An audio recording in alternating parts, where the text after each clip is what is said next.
Hello friends, आज हम बात करेंगे कैंसर से संबंधित कुछ इंपॉर्टेंट इमरजेंसीज के मैनेजमेंट पर।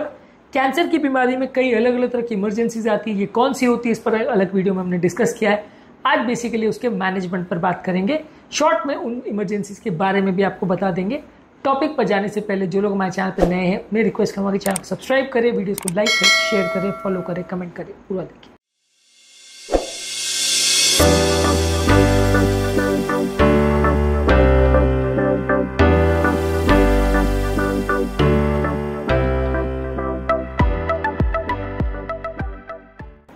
सबसे पहला है ट्यूमर लाइसिस सिंड्रोम।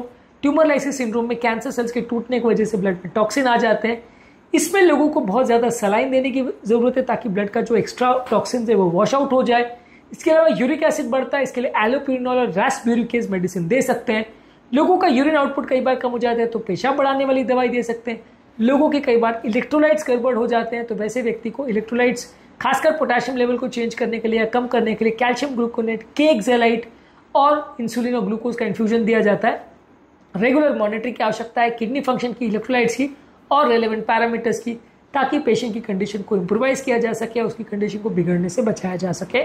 तो यह है ट्यूमर लाइसिस सिंड्रोम का मैनेजमेंट। अब अगला कॉम्प्लिकेशन है स्पाइनल कॉर्ड कंप्रेशन, यानी रीढ़ की हड्डी में जो स्पाइनल कॉर्ड जाती है उसमें नस का दबना। कई बार जो स्पाइनल कॉर्ड के ट्यूमर्स हैं या कई ऐसे ट्यूमर्स हैं जो स्पाइनल कॉर्ड में मेटास्टाइज करते हैं, स्प्रेड करते हैं, उनकी वजह से हो सकता है। इस तरह के पेशेंट को आपको सबसे पहले तो इमरजेंसी एमआरआई करके डायग्नोज करना पड़ेगा कि स्पाइनल कॉर्ड का कंप्रेशन कहाँ पे हो रहा है, कितना हो रहा है और उसको आगे क्या करने की जरूरत है। अगर मान लीजिए ये किसी ट्यूमर या इन्फ्लेमेशन की वजह से हो रहा है तो उसके हिसाब से अप्रोप्रिएट थेरेपी दी जाती है। अगर सूजन बहुत ज़्यादा है तो स्टेरॉइड दवा दी जाती है जिससे वहाँ का सूजन कम हो जाए और ओवरऑल स्पाइनल कॉर्ड में जो दर्द हो रहा है या कंप्रेशन हो रहा है वो ठीक हो जाए, कम हो जाए।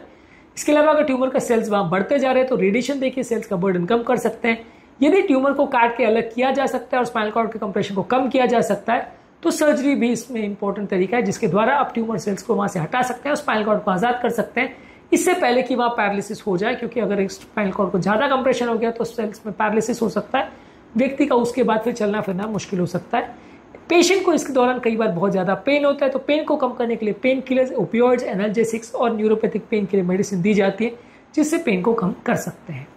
अगला इंपॉर्टेंट कॉम्प्लिकेशन है सुपीरियर वेना केवा सिंड्रोम, जिसमें जो रक्त नली ब्रेन, गले और छाती और हाथों से रक्त लेके हमारी हार्ट में लेके जाती है, राइट हार्ट में, उसमें क्लॉट बन जाता है या ट्यूमर सेल्स वहाँ घुस जाते हैं तो वहाँ पे लोगों को क्लॉट बन जाता है और स्वेलिंग होना चालू हो जाती है। ज़्यादातर इस तरह के पेशेंट को सूजन कम करने के लिए कॉर्टिकोस्टेरॉइड दिया जाता है। सेल्स अगर अंदर घुस गए तो रेडिएशन या कीमोथेरेपी देके सेल्स के बर्डन को कम किया जाता है ताकि वो सेल्स जो सुपीरियर वेना केवा में घुस गए उनको हटाया जा सके। अगर क्लॉट वहाँ पे बन गया तो कई बार सर्जिकल एक्सट्रैक्शन कर सकते हैं, या क्लॉट अगर बहुत बन गया है तो स्टेंट डाल के, जिस प्रकार हृदय की नलियों में कोलेस्ट्रॉल को हम साइड में क्रश करते हैं जगह बनाने के लिए, यहाँ पे भी हम सुपीरियर वेना केवा में स्टेंट करके वहाँ जगह क्रिएट करते हैं ताकि जो रक्त नली का बहाव है वो चालू हो जाए और लोगों को प्रॉब्लम कम आए। इसके अलावा हेड एंड को थोड़ा एलिवेट करना और खून पतला करने की दवा से भी थोड़ा फायदा मिलता है। अगर किसी व्यक्ति को सडन अगर क्लॉटिंग हुआ और वहाँ पे कैंसर सेल्स नहीं है, सिर्फ क्लॉट है, तो खून पतला करने वाले स्ट्रॉन्ग इंजेक्शन जो हार्ट अटैक में दिए जाते हैं, जिसे थ्रोम्बोलिटिक थेरेपी देते हैं, उससे भी पेशेंट को थोड़ा फायदा हो सकता है। अगला इंपॉर्टेंट कॉम्प्लिकेशन है हाइपर कैल्सीमिया ऑफ मैलिग्नेंसी, यानी कैल्शियम जो बढ़ जाता है ब्लड में कैंसर की वजह से। इसको मैनेज करने के लिए आपको पहले तो किडनी का फंक्शन देखना पड़ेगा, किडनी फंक्शन ठीक है या नहीं। पानी पेशेंट को सलाइन ज़्यादा देना पड़ेगा ताकि एक्सेसिव जो कैल्शियम है वो फ्लश आउट हो जाए। इसके अलावा बिसफॉस्फोनेट जैसे जोलेंड्रोनिक एसिड और पामीडोनेट पेशेंट को दिया जाता है जो कि बोन यानी हड्डियों में कैल्शियम का रीअब्जॉर्प्शन को कम करते हैं। कैल्सीटोनिन दिया जाता है कि जो ब्लड कैल्शियम लेवल्स को कम करते हैं। अगर किसी को कोई लिम्फोमा जैसे ब्लड कैंसर वगैरह तो वहाँ स्टेरॉइड से भी कैल्शियम लेवल्स को कम किया जा सकता है। यदि किसी भी तरीके से कैल्शियम लेवल्स को कम नहीं किया जा सकता तो डायलिसिस से आप किडनी का काम करके सारा कैल्शियम को निकालने का काम करते हो तो ये भी किया जा सकता है यदि किसी व्यक्ति को बहुत ज़्यादा कैल्शियम लेवल है जो दवाइयों को रिस्पॉन्ड नहीं कर रहा है तो। अगला इंपॉर्टेंट कॉम्प्लिकेशन है फिब्राइल न्यूट्रोपीनिया, जो कैंसर सेल में WBC के कम होने की वजह से या न्यूट्रोफिल्स के कम होने की वजह से होता है।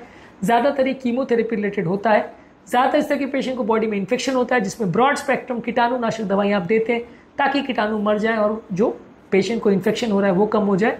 अगर बैक्टीरिया का इन्फेक्शन तो एंटीबैक्टीरियल देंगे, अगर फंगस का इन्फेक्शन तो एंटीफंगल देंगे, वायरस का इन्फेक्शन तो एंटीवायरस देंगे। इसके अलावा पेशेंट को आप आइसोलेट करते हैं, लोगों से अलग रखते हैं ताकि लोगों का क्रॉस इन्फेक्शन पेशेंट का ना हो जाए।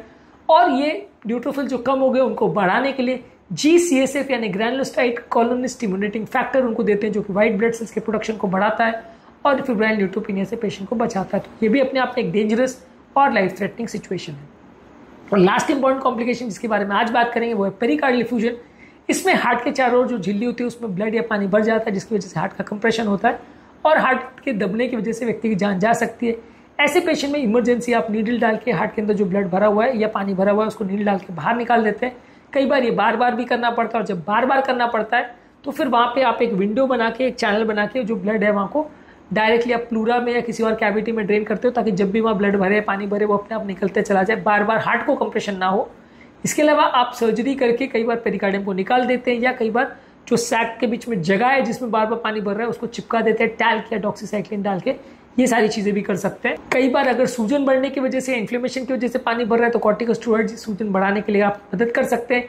इसके अलावा कई बार अगर वहाँ पे कैंसर सेल्स के बढ़ने की वजह से हो रहा है, जैसे खासकर मेसोथेलियोमा वगैरह कैंसर है जो पेरिकार्डियम में डायरेक्टली इन्वॉल्व करते हैं, तो वहाँ इंट्रापेरिकार्डियल कीमोथेरेपी या रेडिएशन थेरेपी दिया जा सकता है, जिससे कि पेरिकार्डियम में होने वाले कैंसर सेल्स कम हो जाए और जो हार्ट में होने वाला कंप्रेशन है वो कम हो जाए। इसको भी इमरजेंसी वे में मैनेज करना जरूरी है, नहीं तो इसमें जान का खतरा हो सकता है। ये सारी कॉम्प्लिकेशंस को डिटेल में हमने एक अलग वीडियो में बात किया, उस वीडियो को भी जरूर चेकआउट करें। इसके बाद अगले वीडियो में हम कुछ और कॉम्प्लिकेशंस पर बात करेंगे और उनके मैनेजमेंट पर बात करेंगे। उम्मीद करूंगा कि आज के टॉपिक में कुछ नई बातें जानने को मिली होगी। जो लोग हमारे चैनल पर नए हैं उन्हें रिक्वेस्ट करूंगा कि चैनल को सब्सक्राइब करें, वीडियोस को लाइक करें, शेयर करें, फॉलो करें, कमेंट करें पूरा।